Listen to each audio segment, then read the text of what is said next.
Hello guys, welcome sa RJ's Farm.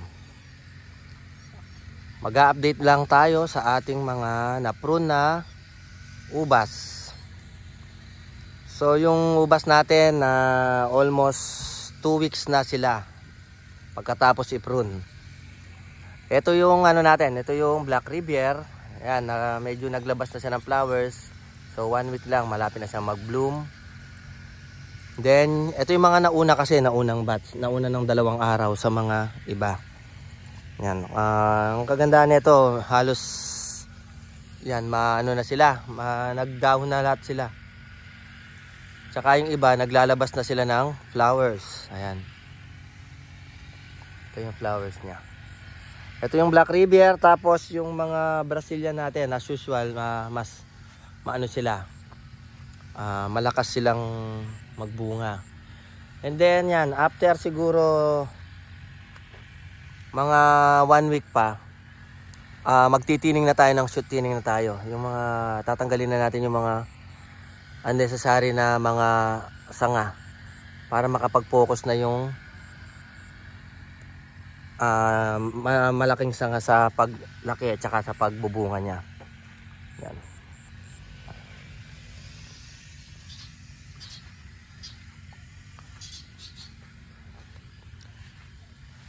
Ito yung ano natin dito, yung Baikonur. Yan, itong variety nito, ang Baikonur to eh.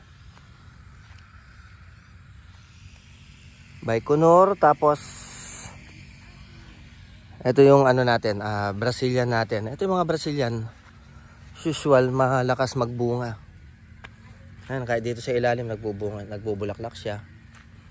Yan, ito, marami tayong i-shoot-tining dito, yung Brazilian natin kasi overcrowded siya, babawasan pa yan. Ayan sila, ayan. Ang bunga niya.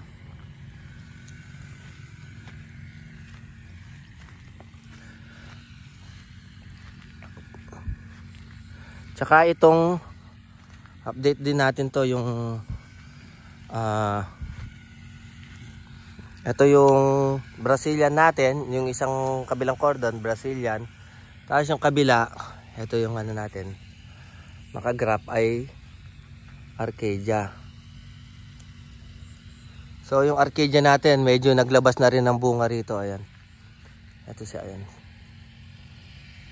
Konti pa lang. So medyo maganda yung ano natin.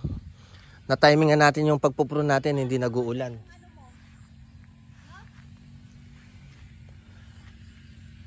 Ito naman yung peyton natin. Hindi pa siya naglalabas ng masyado ng dahon. Siguro ang galing. Ito pala yung ano natin. Ay, nagtubig na naman. Ito yung Shine Muscat natin.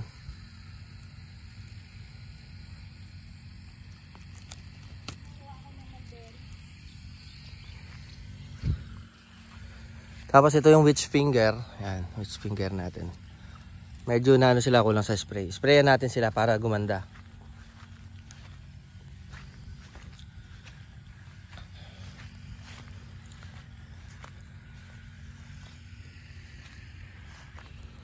And then ito pala yung ano natin dito, yung Shine Muscat natin na ginraff. Ayan sila.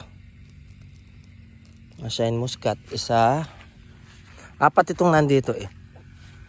Ayan, buhay na buhay sila. 2, 3.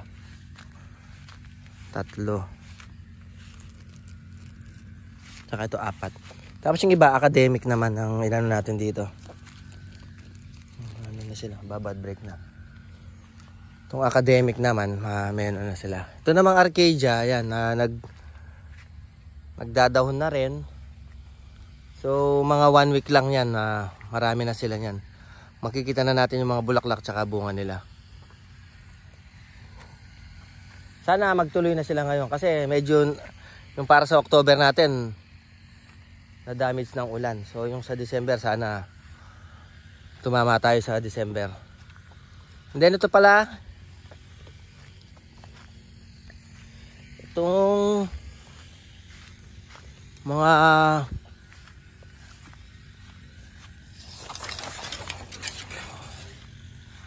itong mga ano natin, mulberry. Ayan. So almost 1 week na sila. Ayan, yung iba nagbabad break na rin. Ayan. Itong 3 rows na to, bali naka-schedule to ng 4 October, December na. So after 1 month, yung kabila na naman ng pupurun natin. Ayan. Ang gagawin natin ngayon, linis lang tayo ngayon. Tapos yung dulo doon na pinabunga natin, ang ginawa natin, hindi tayo nagpa-picking. Ginawa na kasi medyo maliliit yung quality nila, tsaka dahil tag-ulan. Ang ginawa natin, hinarvest na lang natin, tapos ginawang mulberry jam para ibenta. Yan. Bali ngayon, i-spray natin sila ng insecticide tsaka foliar. Kasi ang side effect ng tag-ulan, malanggam. Kasi pag natutubigan yung mga langgam, pumupunta sila sa mataas na lugar. Kaya pumupunta sila sa mga puno ng mulberries. So ang gagawin natin, i-spray natin lagi yung paanan nila ng insecticide para hindi puntahan ng mga langgam.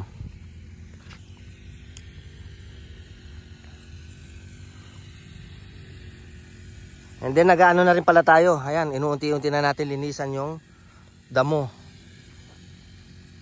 Kasi number 1 dito pag tagulan, mahirap mag-maintain ng damo. Laging mahaba yung damo kasi nag-aano sila, mahirap, mabilis humaba. So every other day kailangan mo mag-grass cutter. Kaya medyo kailangan lagi tayong masipag mag-grass cutter.